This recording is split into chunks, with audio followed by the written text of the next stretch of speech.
di Indonesia, di negara ini ya, ada hal-hal yang, ya, ini faktanya kan, nggak perlu kita samarkan orang faktanya.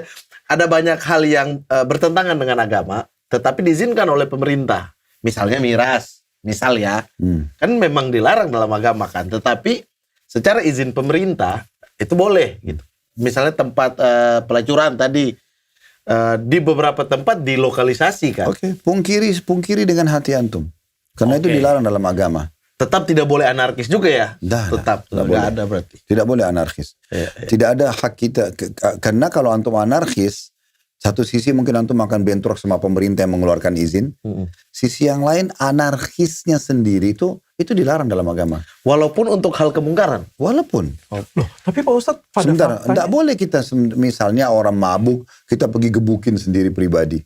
Atau orang pelacur, kita gebukin pribadi. Nggak ada dalam Islam itu. Saya perlu jelaskan dulu begini.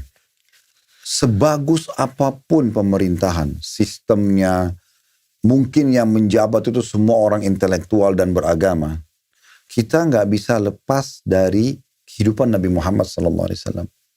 Di masa hidupnya beliau jadi raja di Madinah, 10 tahun terakhir hidupnya beliau itu ada 4 golongan manusia. Yang pertama itu orang-orang non-muslim, biasa orang bilang orang kafir.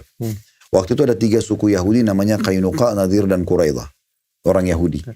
Nabi SAW sudah mengajar kepada kita, waktu itu Nabi mendirikan negara Islam, peraturannya peraturan Islam, rujukannya Al-Quran dan Sunnah, beliau sendiri yang pimpin, sudah punya militer, punya ekonomi, punya segala macam.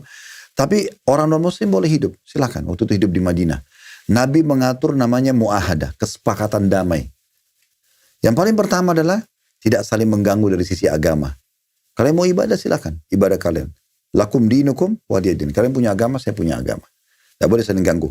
Sama-sama menjaga ketentraman kota Madinah. Kayak kita sama-sama menjaga ketentraman negara Indonesia. Walaupun kita beda agama. Oke. Itu semua oke. Itu nggak ada masalah. Kayak kita Bhinneka Tunggal Ika lah di Indonesia. Ini semua tidak bentrok sama agama Islam. Jadi memang Nabi sudah ajarin. Jadi tidak ada dalam Islam itu, oh ini beda keyakinan sama saya boleh bunuh dia, saya boleh ambil hartanya. Tidak bisa dalam Islam. Nggak boleh sembarangan. Ya.